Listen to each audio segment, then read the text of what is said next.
Hello everybody, it's Catherine from Jayne Catherine on Books, and I'm here with another instalment of my 5-star reads project. So I've got 2 more books here.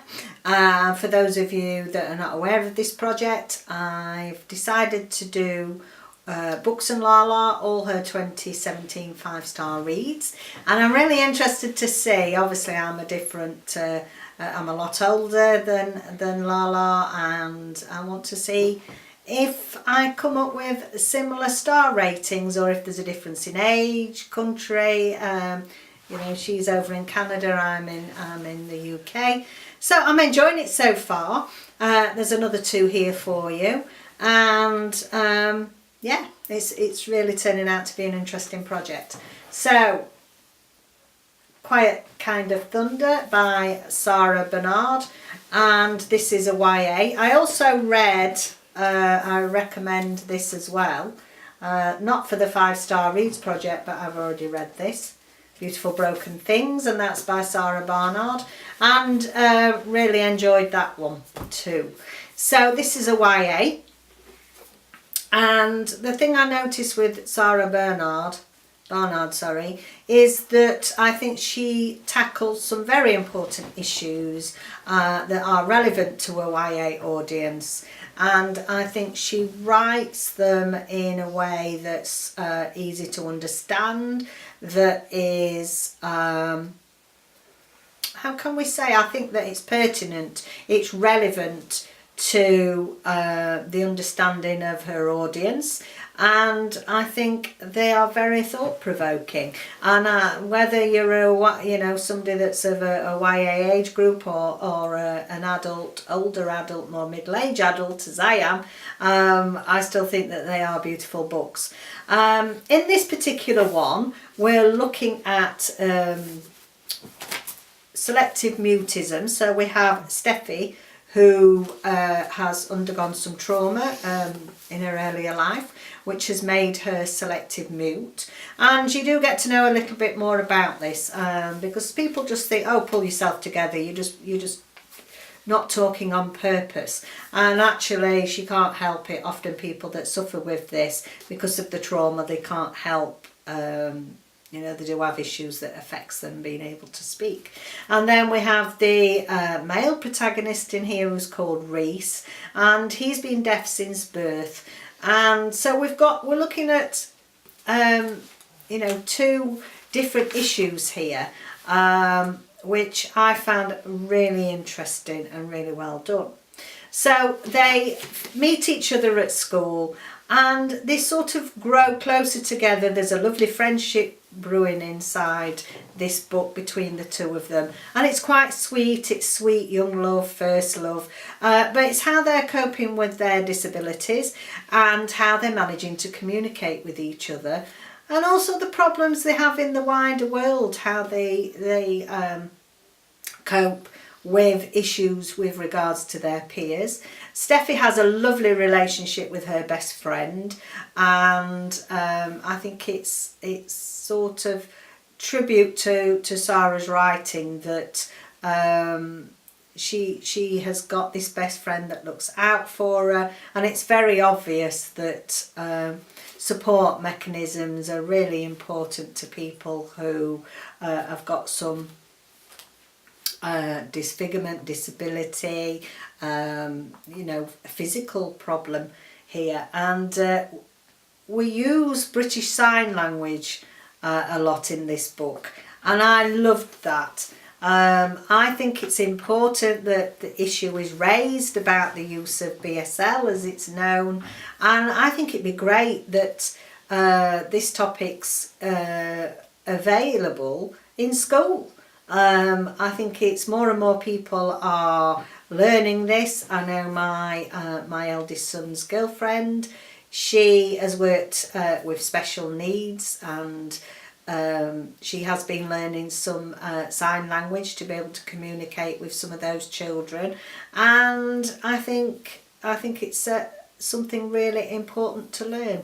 And I think the thing that I feel that Sara Barnard does is she does raise awareness of issues that affect marginalised groups in our society. And I think, you know, by highlighting the importance of BSL in communication for people that are deaf, partial hearing, selective mutism issues, yeah, I think anything that raises that awareness and gets people interested in it, and if it gets young adults wanting to go and learn how to use it, it's important, because you never know where it might lead.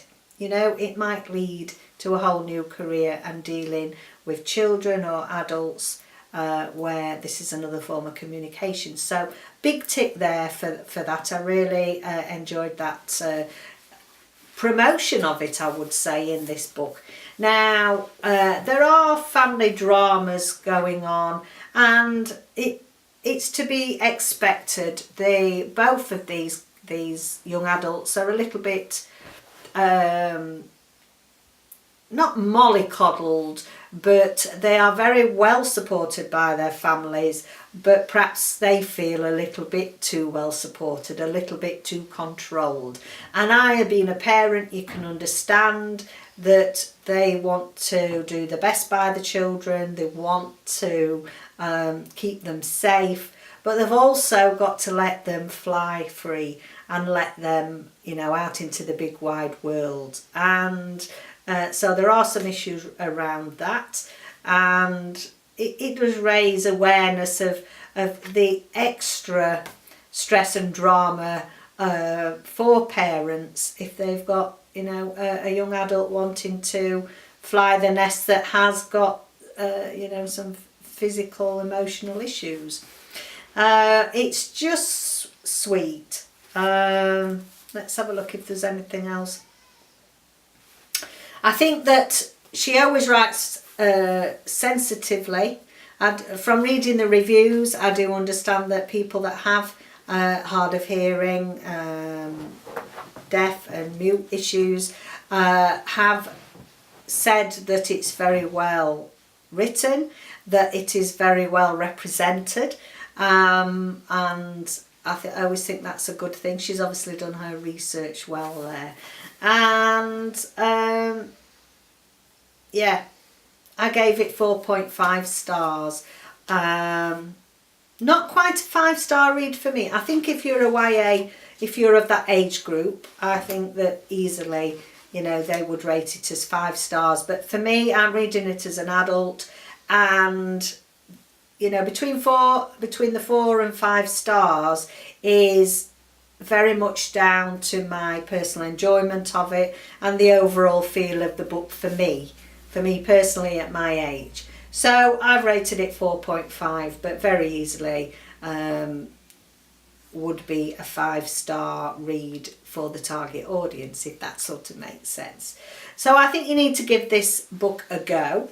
I think it is very much a must read for young adults, and you know, this is 2 books I've read of Sara Barnard's now, and thoroughly enjoyed both of them. And yeah, nearly got a 5-star, nearly got my first 5-star there from a 5-star project, but thoroughly enjoyed it. I'm not going to say too much more about the plot. I think you've just got to read it for yourself. So my next book for this review, at last a 5-star, yay, you'll be really pleased. I think this is the 6th book that I've read for this project, and this was 6 stories by Matt Wesolowski, and there's a picture up here. I read this on my Kindle, and this was a firm 5-star for me. This is...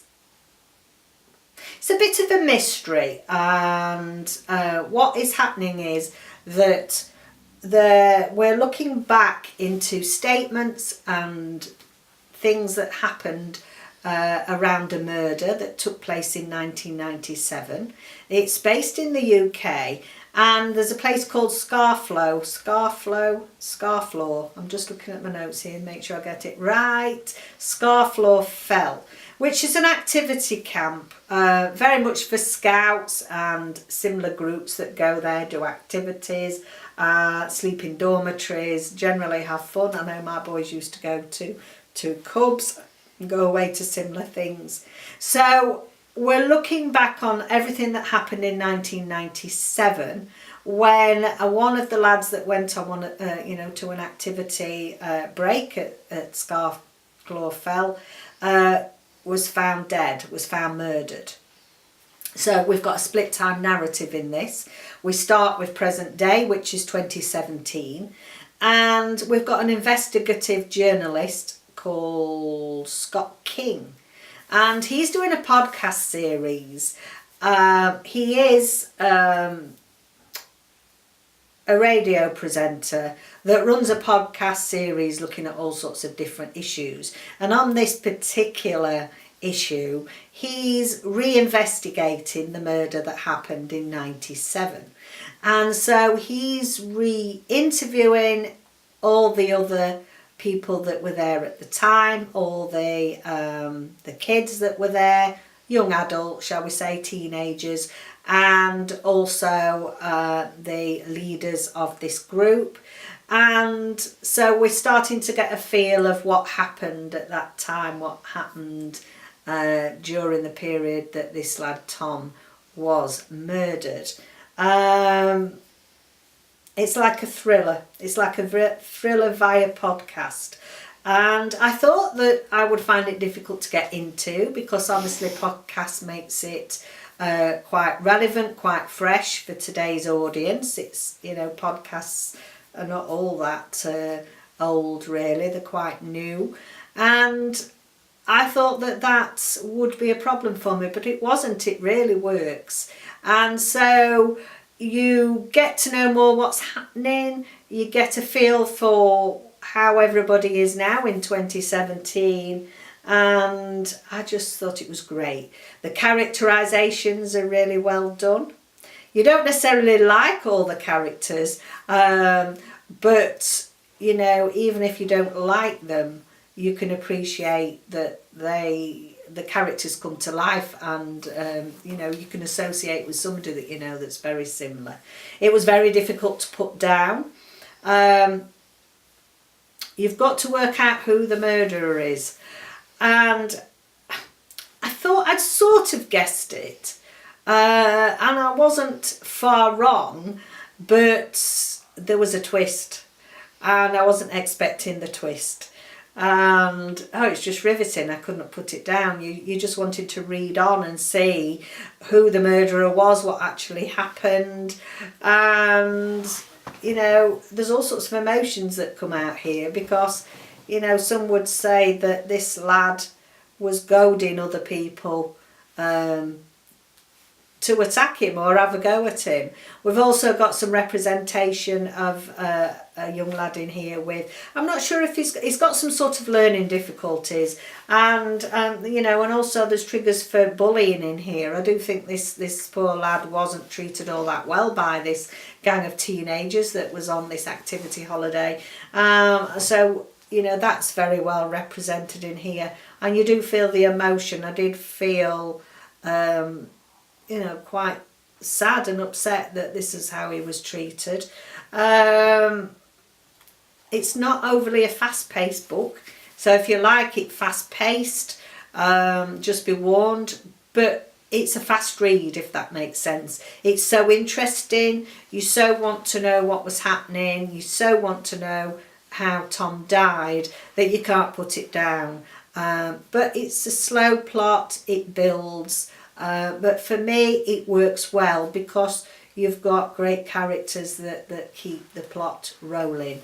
And 5 stars for me. I really enjoyed it. It was a great ending. We've got plenty of suspense, plenty of thrills in there. You've got to like split time narrative, so obviously you've got to get used to it, used to the flow of the writing, so when you're back in 97 or when we're in 2017. Took a little bit of getting used to at first, but you soon follow the flow. And I recommend anybody that reads this.